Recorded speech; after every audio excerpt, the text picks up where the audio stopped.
The hand came fast, open palm, across the face of an old man who never asked for enemies. The boy didn't know whose father he had just touched. Chapter 1. The hand that started everything. There are mistakes a man makes and lives to explain. And then there are the other kind. The afternoon was ordinary. That's the part nobody thinks about. No thunder, no warning in the air. Just a Harlem block doing what Harlem blocks do. Vendors calling out, children cutting through, the old men posted at their usual corners like they'd been carved there. Ellsworth Johnson Sr. was not a powerful man in the traditional sense. He didn't carry a reputation built on fear. He didn't need one. His reputation was simpler, and in many ways more durable than that. He was known as a decent man, a quiet man, the kind of father that a neighborhood points to when it's trying to explain how a complicated son turned out to still have a conscience. He walked these blocks without armor. That was the point. That was always the point. The young gangster's name doesn't matter much now. What matters is the type. You've seen the type in every city, in every era. Young enough to still believe that power is something you demonstrate loudly. Old enough to know better, but too impatient to care. He had done small things, enough small things that he had started to feel large. That's a dangerous feeling, particularly in Harlem, particularly in that era. There had been a dispute. None of the details were minor. A debt, perhaps, a perceived slight, something that, in the long accounting of the street, amounted to almost nothing. But he had decided in that particular moment that being seen mattered more than being right. He approached the old man. Words were exchanged, brief words, the kind that don't leave much room for resolution. And then his hand came up, open palm, across the face of Ellsworth Johnson Sr. The sound of it carried, not loudly, not like a gunshot, more like the sound a room makes when everyone in it stops breathing at the same moment. A sharp, flat crack, and then absolute stillness. The old man did not collapse. He did not cry out. He steadied himself with a quiet dignity that, in the years that followed, people would still talk about when they told this story. He straightened his jacket. He looked at the young man, not with fury, not with fear, but with something closer to recognition. The recognition of a man who understood, and perhaps better than anyone standing on that sidewalk, exactly what had just been set in motion. He said nothing. He turned and walked away. The young gangster laughed. His boys laughed with him. That particular laugh, the kind that's more performance than feeling, echoed off the brownstone walls and dissolved into the afternoon noise. And then something shifted. Not visibly, not dramatically. But anyone who knew Harlem, anyone who truly understood the architecture of loyalty that held these blocks together, would have felt it. A kind of collective intake of breath. Eyes that had been watching from windows, from stoops, from across the street. Eyes that now looked at the young man differently. Not with hatred. Hatred is too hot for what this was. This was colder. This was recognition of a different kind. The neighborhood understanding all at once. That this young man had just made a decision he could not take back. He didn't know that, of course. That's what made it so complete. He stood there in the afternoon sun, hands loose at his sides, chin lifted, the portrait of a man who believed he had just proven something. And in a narrow, temporary sense, he had. He had proven he was willing to put his hands on an elderly man in broad daylight on a Harlem street. What he had not yet understood was the particular weight of which elderly man. What he had not yet understood was that in Harlem, there were certain people you did not touch. Not because of bodyguards, not because of guns, but because an entire community had, over years and through countless small acts, quietly decided to protect them. Decided that their safety was something personal, something communal, something non-negotiable. Ellsworth Johnson Sr. was one of those people, as his son had made him that. By the time the old man reached his front door, word was already moving through the neighborhood. Not running. Harlem didn't run with gossip like a lesser place might. It moved the way important information always moves in close communities. Steadily, deliberately, from one trusted set of ears to the next. And somewhere across that city, in a room that the young gangster could not have located on a map, a man was going to hear something that would change the temperature of everything. That man was not yet angry. He was not yet anything. But the word was moving toward him, and Harlem was already waiting to see what he would do with it. Some insults land on the man in front of you. Some land somewhere deeper. This one landed in a place that Bumpy Johnson had spent his entire life trying to protect. Chapter 2. What Harlem knew about Bumpy Johnson. To understand why that slap echoed the way it did, you have to understand something first. Not about the crime, not about the streets, about the man. Ellsworth Raymond Johnson, known to Harlem simply as Bumpy, was not what the newspapers made him.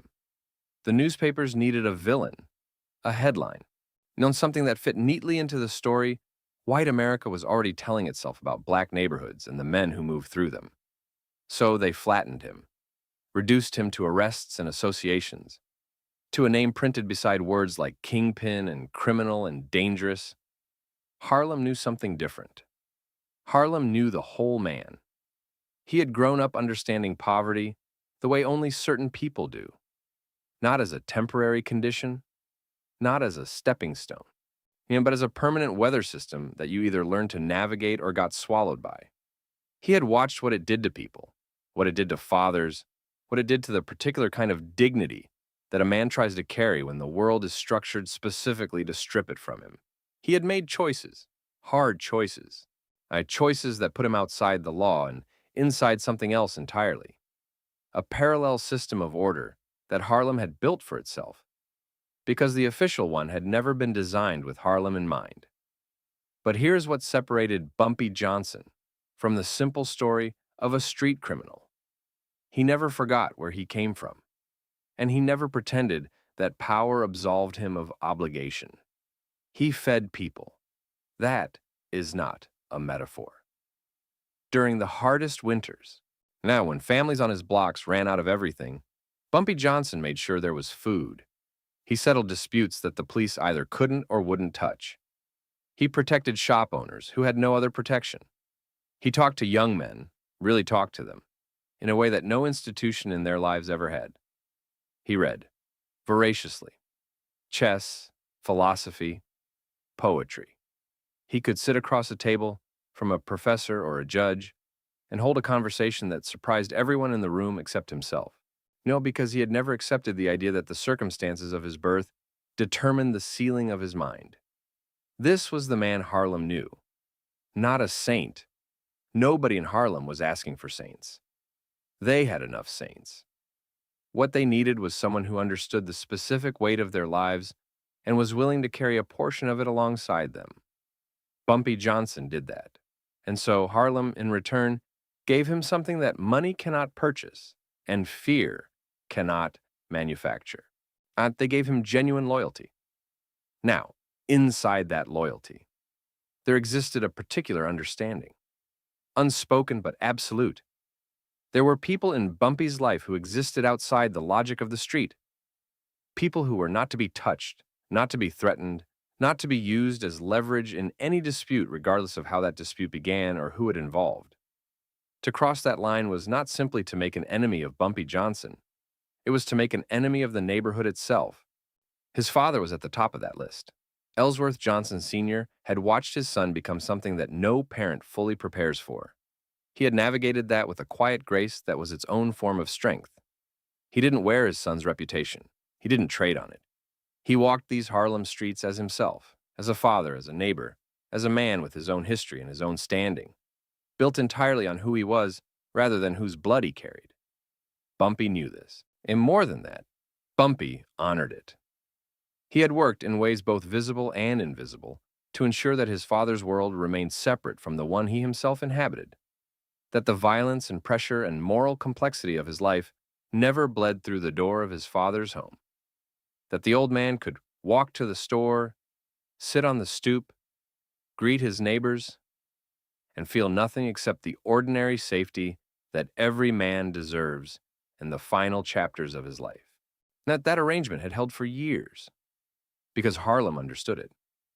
Because even the men who moved in the darkest corners of those streets understood that some things were not up for negotiation. until one young man decided that he was the exception. This is the part that the newspapers never understood about communities like Harlem. They looked at the streets and saw chaos. They saw crime and concluded disorder. What they missed entirely was the intricate, unwritten code that governed everything beneath the surface. A code built not on fear alone, but on relationship, on history, on the accumulated understanding of who people were to each other and what that meant. When that young gangster raised his hand against Bumpy's father, he didn't just commit a violent act. He committed a specific kind of violation. He reached into the most protected space in Bumpy Johnson's world, and he put his fingerprints on it. And in doing so, he announced loudly, publicly, on a Harlem sidewalk in full view of people who remembered everything, that he either did not know the code or that he did not care about it. Both were equally damning. The men who did not know the code could be educated, could be corrected, could in some cases be forgiven once they understood the weight of what they'd done. But this young man had laughed. He had laughed, and his boys had laughed with him. And that laughter had rolled down the block and settled into the ears of people who would carry it to their graves. You can recover from a mistake. You cannot recover from a performance, because a mistake suggests you didn't know better. A performance announces that you didn't care. Harlem filed that distinction away quietly and said nothing. It didn't need to.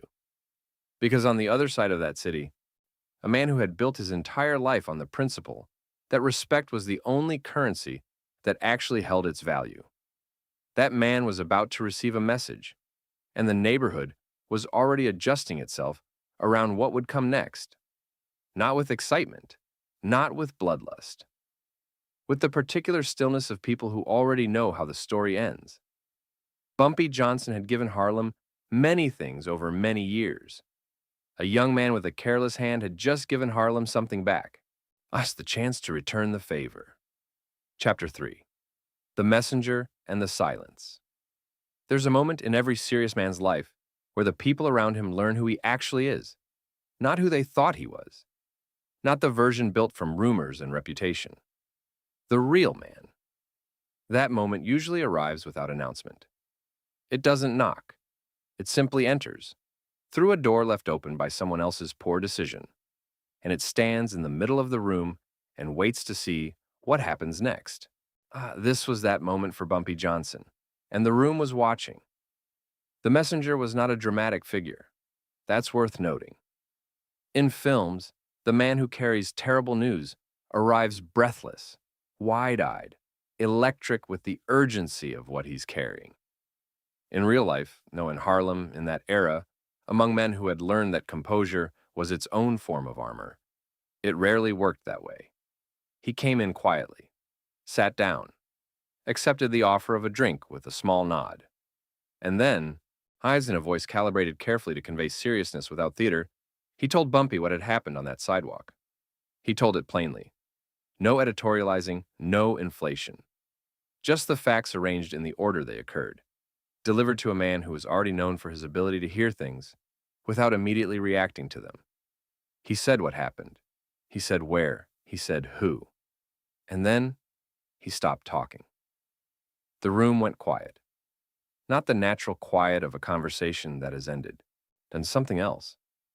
The specific pressurized quiet of a space in which everyone present is acutely aware that the next few seconds matter enormously, and that the worst thing any of them could do right now is fill the silence with something unnecessary. So they didn't. They waited. Bumpy Johnson did not stand up.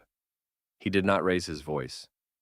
He did not put his glass down with the kind of deliberate force that men use when they want the table to understand something their mouth hasn't said yet.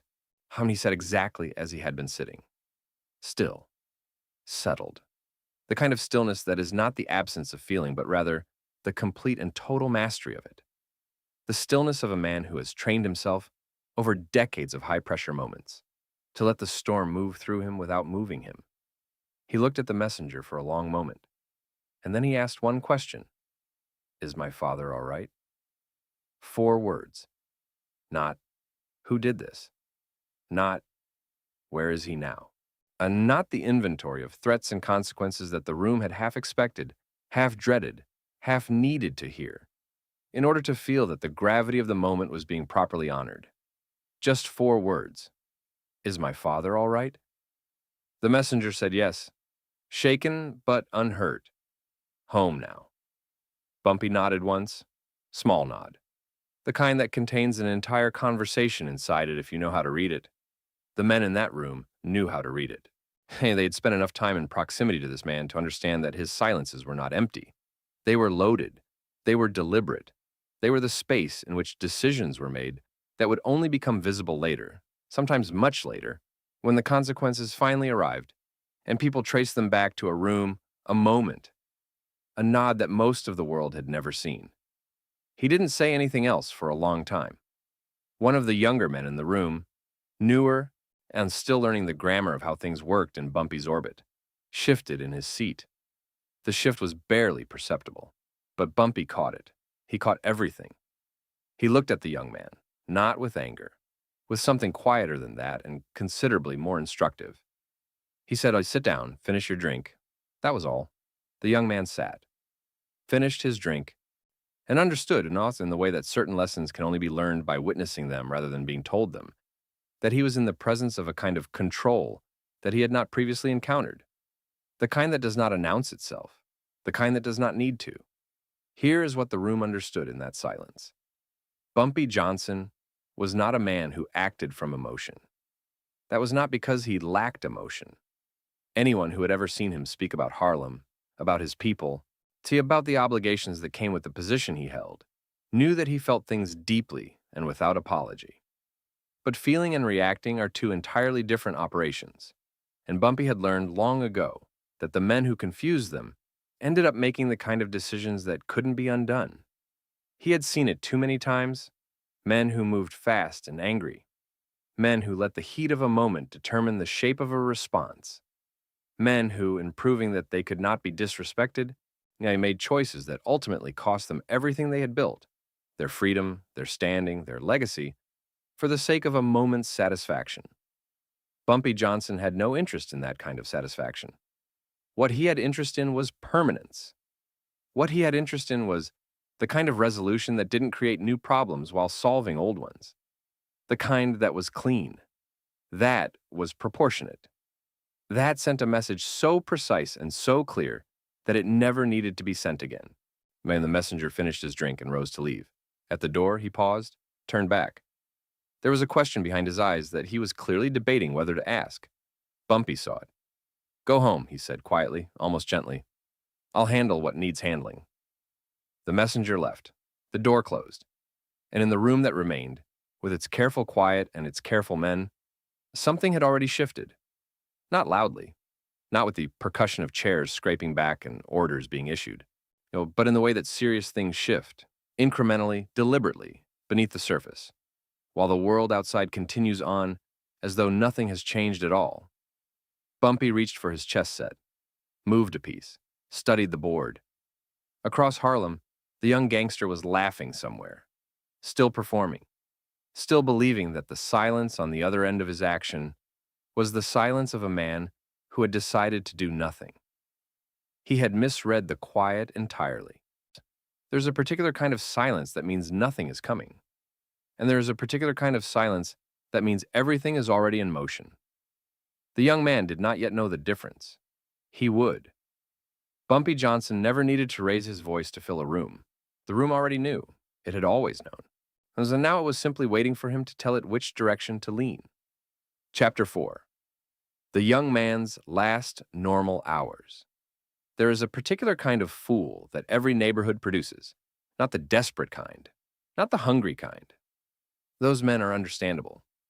Their choices, however destructive, carry a logic that poverty and circumstance can at least partially explain. No, this is the other kind. The kind that has just enough to feel comfortable, just enough visibility to feel important, and just enough youth to believe that those 2 things together make him untouchable. That was this young man. And on the evening after he put his hand across the face of Ellsworth Johnson Sr., he moved through Harlem like a man who had just won something. He ate well that night, sat at a corner table at a place he frequented, the kind of establishment that existed in the gray space between legitimate business and neighborhood institution. The kind of place where the food was good, the company was familiar, and a young man with a growing reputation could feel the eyes of the room on him without having to do anything to earn them in that particular moment. He ordered generously. He talked loudly. He recounted the afternoon with the easy confidence of a man narrating a victory. His boys listened. They laughed at the right moments. They refilled his glass and leaned in when he leaned forward and performed, as loyal audiences always do, the role of confirmation, validation, of the chorus that tells a man his story is exactly as impressive as he believes it to be. None of them said what some of them were already thinking, because some of them knew. Not all, but some. The older ones. The ones who had been in Harlem long enough to understand the specific geography of who you could and could not afford to cross.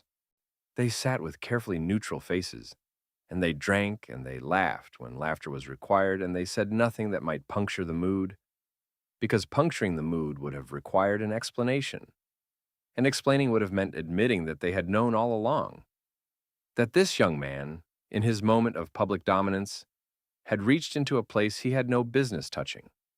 So they said nothing, and their silence became its own form of betrayal, not of Bumpy, of the young man himself, because a real friend in that moment would have pulled him aside, would have lowered their voice and said, clearly and without theater, "You need to understand what you've done." No one did that, and so he went on performing. Later that night he walked. This is the part of the story that stays with you if you think about it long enough. And then he walked those Harlem streets with his chest open and his chin up and his hands loose at his sides. The full physical vocabulary of a man who feels sovereign in his environment. He nodded at people he recognized, stopped to talk at corners he had claimed over months of consistent presence, moved through the neighborhood the way a young man moves when he believes the neighborhood belongs to him, and the neighborhood let him. That's the thing. Nobody stopped him. Nobody confronted him. Then nobody stepped out of a doorway to deliver the kind of direct, chest-forward challenge that would have at least given him the information he needed to recalibrate. The street was open. The street was quiet. The street was, by every visible measure, entirely normal. What he could not see, what no one bothered to show him, was what was happening behind the normalcy. The conversations that had already occurred in living rooms and back kitchens and on stoops after he had passed. The quiet inventory being taken of where he went, who he talked to, which doors were open to him and which had been gently and visibly already closed. The network of loyalty that Harlem maintained, not loudly, not through official channels, but through the dense, intricate web of relationship and obligation that connected block to block and family to family. That network was already adjusting itself around him. Not dramatically, not with the theatrical mechanics of a street war, just adjusting. The way a body quietly redirects its resources around a foreign element. Without announcement, without excess, with only the steady, patient intelligence of a system that has been doing this for a very long time and has no need to prove itself through speed. He stopped at one point to knock on a door.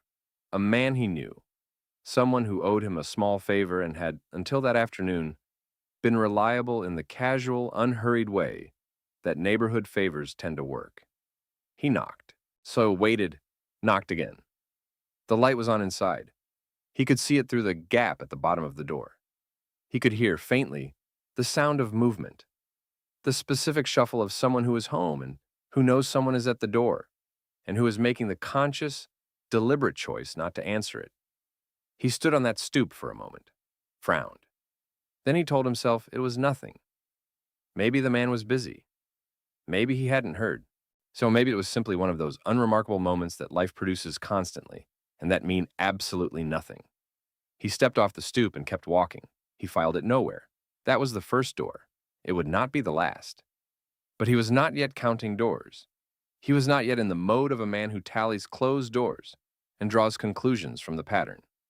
He was still in the mode of a man who had just had a good afternoon and a loud dinner, and was walking his neighborhood at night with the warm, uncomplicated confidence of someone who does not yet know that the ground beneath him has shifted.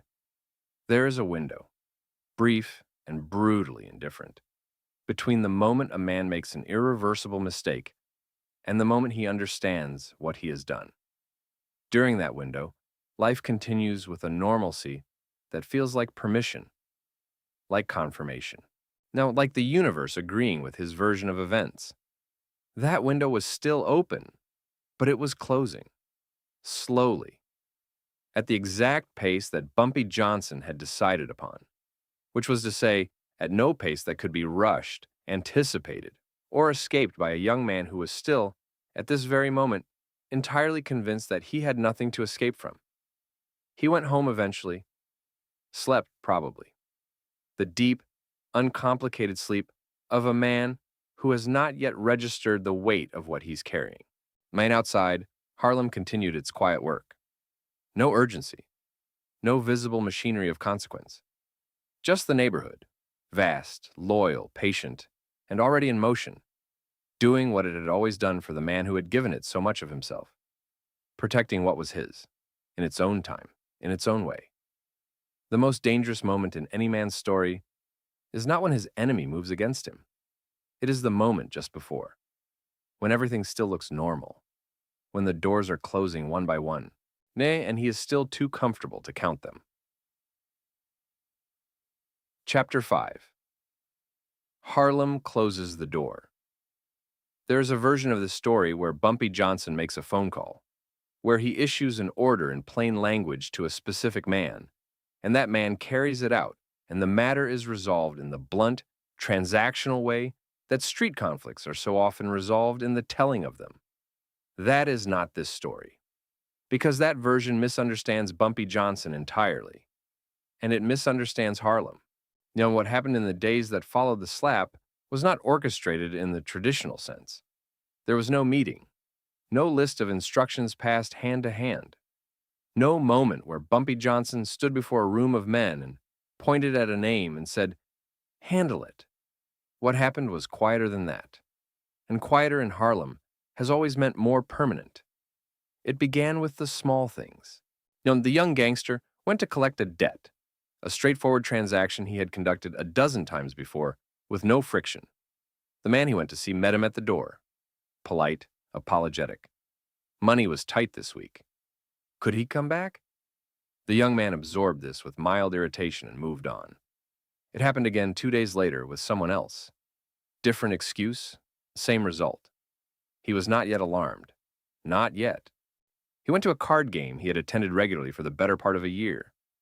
The kind of game that functions as business meeting as much as entertainment, where relationships are maintained, information is exchanged, and a man's standing is quietly assessed by who sits across from him and how they treat the interaction. He arrived at the address, knocked. The door opened a crack. A face he recognized looked back at him with an expression he did not quite recognize. Something between discomfort and apology, with a thin layer of something harder underneath. Game's been canceled tonight. He looked past the man's shoulder, heard voices inside, the low sound of chips, the particular ambient noise of a room that is very much in the middle of exactly what he had been told was not happening. The door closed. Now he was starting to count. He went back through the past few days in his mind and began to see the shape of something he had been refusing to acknowledge. The man who hadn't answered his door. The debt that couldn't be paid. The card game that wasn't canceled. The conversations on corners that had been slightly shorter than usual. The eyes that met his for precisely the right amount of time. Not long enough to suggest engagement, not short enough to suggest obvious avoidance.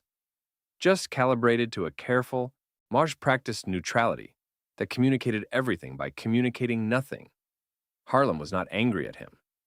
That would have been easier. Anger is a door. You can knock on anger, reason with it, absorb it, redirect it.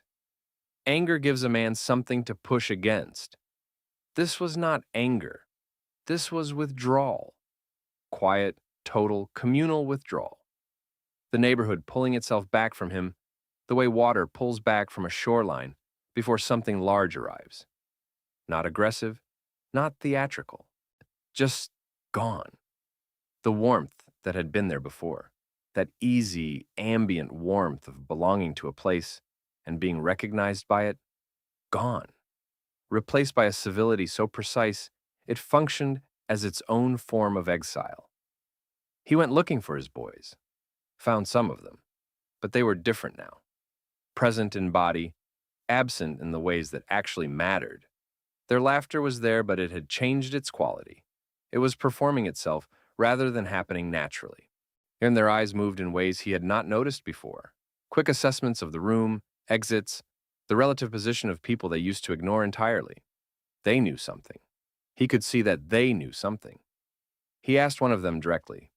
The man, someone he had grown up with, someone who had been present on the afternoon of the slap and had laughed alongside him, looked at him for a long moment with an expression that contained, in its depths, something close to genuine sorrow.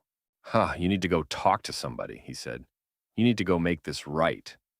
Make what right? The young man said. Defensive now, the performance of confidence beginning to crack along its edges. His friend didn't answer, just looked at him. And in that look was everything. The accumulated weight of what had been done, the slow closing of every door, the neighborhood's verdict delivered not through violence or confrontation, but through the simple, devastating withdrawal of belonging. Here's what Bumpy Johnson understood that the young man was only now beginning to learn. Violence is loud. Violence is visible. Violence creates witnesses and evidence and complications that ripple outward in ways that are difficult to control. Any man with a gun can produce violence. It requires no particular intelligence, no restraint, no understanding of how people actually work and what they actually need and what they will and will not forgive. But removal. Removal is something else entirely. To be removed from a community that you depend on for everything, for business, for protection, for the simple daily confirmation that you exist and matter and belong, that is a consequence that operates on a different level than physical pain. It gets inside a man, works on him from the inside out, makes him question not just his safety, but his identity, his relevance, his place in the world. Young Bumpy Johnson had not ordered the young man hurt. He had done something that required far more sophistication than that. He had said a word, quiet, unhurried, to the people who mattered. And that word had traveled through Harlem's nervous system, the way only truth can travel through a place that has learned to recognize it. The word was simple. He put his hands on my father. That was all. No instruction, no mandate, and no direction about what anyone was supposed to do with that information. Just the fact. Delivered to people who loved Bumpy Johnson, who owed him things that could not be calculated in dollars, who had received from him, over years and through circumstances that the outside world never saw, the kind of help and protection and simple human dignity that creates a loyalty deeper than obligation. Those people made their own decisions. Every closed door was a personal decision. Every canceled meeting. Every debt suddenly difficult to collect. Every corner that had a little less space in it than it used to. Nobody was told to do any of it. They simply did what people do when someone they love has been wronged and the man responsible is still walking around as though the world has not changed. They adjusted the world. By the end of that week, the young gangster's geography had shrunk to almost nothing. Not physically. He could still walk the blocks. Nobody stopped him. Nobody confronted him on a corner or delivered the kind of direct, visible message that he would have known how to respond to. His body was perfectly free to move through Harlem. But the Harlem that moved around his body had become a different place, smaller, colder, more deliberate in its distances. The restaurants where he had once been, welcomed with the easy familiarity of a regular, now found tables suddenly occupied, service suddenly slower. The proprietors suddenly very busy with things that required their attention elsewhere. The men who had once sought him out for his connections and his access found upon reflection that they could manage their business through other channels. The spaces where he had built his small empire of influence, the corners, the rooms, the relationships, those spaces had not been taken from him violently. They had simply been vacated. And in the vacuum that remained, the young man stood alone with the full, unobstructed view of what he had actually built, which was very little, which had always been very little, propped up by proximity to a neighborhood that had now, quietly and without malice, decided it was finished propping. He came eventually to the understanding that something had to happen, that he could not simply outlast this, could not wait for the neighborhood's memory to fade or its attention to shift. and could not perform his way back into standing that had been built on patience and relationship, and years of careful navigation that he had undone in a single afternoon with a single careless hand. He would have to face it. He would have to face him. The question was whether that meeting would happen on his terms or on terms he did not get to choose. He went looking for a way to get a message through, and somewhere on the other side of that, in a room that was warm and quiet and filled with the particular calm of a man who had never been in a hurry for anything, Bumpy Johnson was already expecting it. He had always been expecting it. Because this was how things worked when you understood people.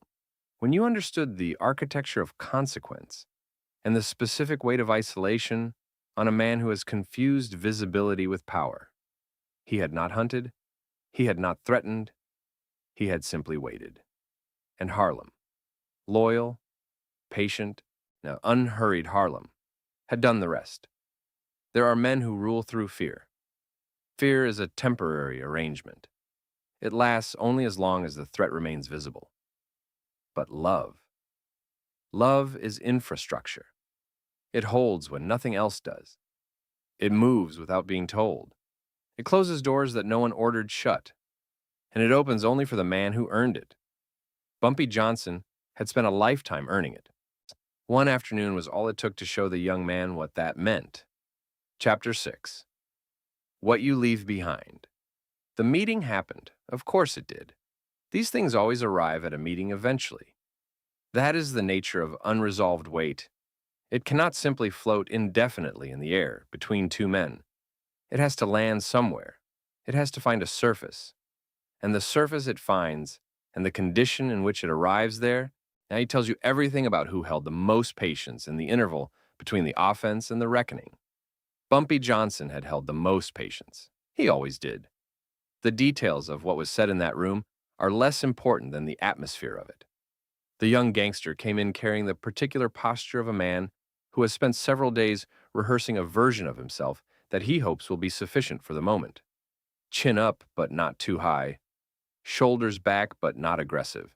This is the careful, studied calibration of someone who has thought deeply about how to enter a room and is now discovering that no amount of preparation fully equips you for the reality of sitting across from a man whose stillness contains more authority than most men's loudest moments. He sat down. Bumpy looked at him, not with fury, not with the cold, performative menace of a man who wants his power to be felt before anything is said. Just looked at him. Gosh, the way a man looks at something he's trying to understand fully before he decides what it means. The silence lasted long enough to matter. Then Bumpy spoke. His voice was what it always was, even. Unhurried. The voice of a man who has never needed volume to be heard. He did not begin with the slap. He did not begin with consequences or warnings or the inventory of what the young man had cost himself through his own poor judgment. He began instead with a question. Do you know what my father did for a living? The young man blinked. This was not the opening he had prepared for. He said he didn't know. Bumpy nodded, told him. His father had worked, honestly, with his hands, for decades, in conditions that offered very little dignity and even less compensation, because that was the specific gravity of the world his father had been born into, a world that had decided, long before his father had any say in the matter, at what category of labor and what category of life a man like him was permitted to access. And his father had done it anyway, without bitterness that poisoned him, without surrendering the particular uprightness that he had carried from his earliest years and maintained through every hard season of his life. That man, Bumpy said, never once asked me for anything, never used my name, never traded on what I was, to get something he hadn't earned himself. He paused. Let that sit. You understand what I'm telling you? The young man understood. Not just the words. The architecture beneath the words. The specific thing that Bumpy was communicating about value, about what a life built on quiet dignity actually costs, and what it means when someone reaches into that life with careless hands and treats it like it's available for disruption. He understood, perhaps for the first time in this entire episode, the true scale of what he had done, not the street scale, Now, not the reputational calculus of who was owed what in the economy of neighborhood power. The human scale. He had struck an old man who had spent his life building something clean in difficult conditions. A man whose cleanness was, in its own way, a form of extraordinary achievement. A man whom his son, for all the complexity of what Bumpy Johnson was and had done, genuinely loved with a completeness that the streets had never managed to harden out of him. Now, that was what the hand had landed on. That was the full weight of it. Bumpy did not ask for an apology exactly. What he asked for was understanding.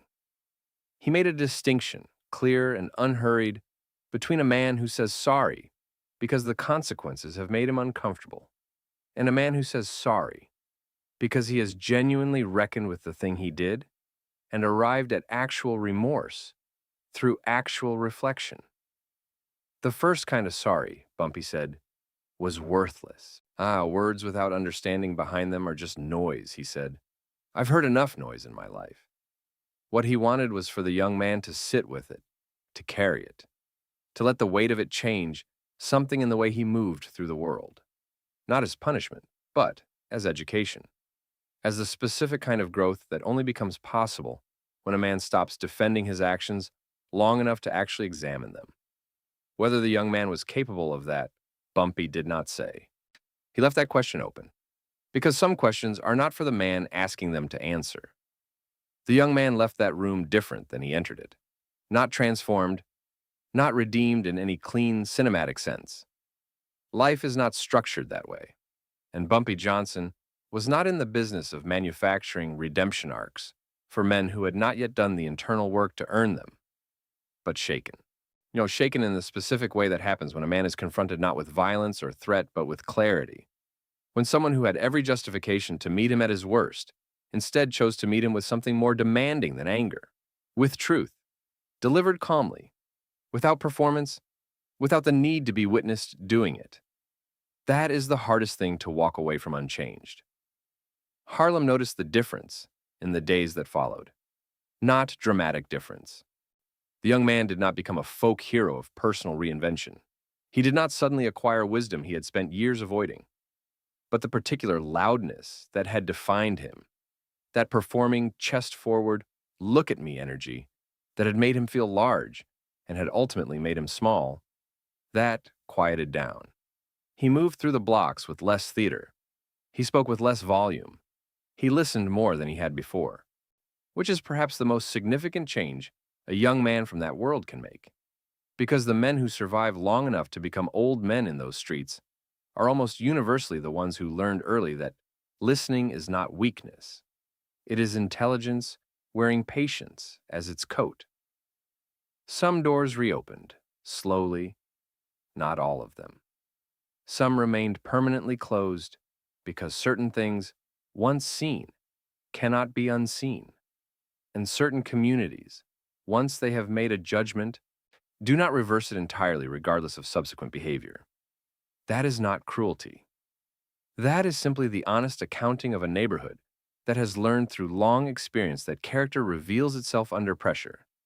And what was revealed under the pressure of that afternoon had not been entirely erased by what came after. But some doors reopened, because Harlem was not built on permanent condemnation. It was built on something more complicated and more human than that. It was built on the understanding that people are capable of more than their worst moments, but that their worst moments still count, still matter, still leave a mark that has to be acknowledged and respected, even in the process of moving beyond it. Bumpy Johnson returned to his life. That is perhaps the most telling detail of this entire story. There was no celebration, no public acknowledgement of how the matter had been resolved, that no street corner mythology built around what he had done and how he had done it. He had not needed those things before this episode, and he did not need them after. He went back to the chess games, back to the books, back to the dense, complicated daily work of being who he was in the place he had chosen to inhabit and protect. He went to see his father, sat with him the way men sit with fathers when they understand, with the full weight of adult experience, that the time available for sitting is finite and precious, and not to be wasted on anything except presents. They talked about ordinary things, the neighborhood, the weather, a game Bumpy had read about, the small daily textures of a life being lived. His father did not ask about the young man. Bumpy did not volunteer. Some things, between a father and a son who understand each other deeply, do not need to be spoken in order to be fully known. Years later, many years later, and when Bumpy Johnson had become legend and the story of that afternoon had passed through enough tellings to acquire the particular shimmer that real stories accumulate over time, people in Harlem would talk about it not as a story about violence, not as a story about retribution. They talked about it as a story about love, about what it looks like when a man has built something, not just a reputation, not just a network of power and obligation, but an actual relationship with an actual community built on actual care, extended over actual years. And that something is tested. They talked about it as proof of what Bumpy Johnson had always understood and had never needed to announce. That the most durable form of power is not the kind that frightens people into compliance. It is the kind that moves people, freely, voluntarily, from the deep place where loyalty actually lives, to close their doors to your enemies without being asked. To adjust the world on your behalf because they love you. To make sure that the men who mistake restraint for weakness discover slowly and completely, and without the mercy of a quick resolution, exactly what that restraint was containing. Ellsworth Johnson Sr. walked his Harlem blocks until the end of his life, without armor, without fear, with the ordinary, unhurried dignity of a man whose son had made sure in every way that mattered that the world would treat him accordingly. And that was the legacy. Not the headlines, not the court cases, not the mythology that accumulated around Bumpy Johnson's name in the decades of his career. This, an old man walking safely through the neighborhood his son loved, unbothered, unafraid, home. Some men leave behind money. Some leave behind fear. Some leave behind stories that people tell in the particular hushed tone reserved for things they witnessed, but still don't fully understand. And Bumpy Johnson left behind something rarer than all of it. He left behind a neighborhood that knew it had been loved. And loving it back was the only thing it knew how to do.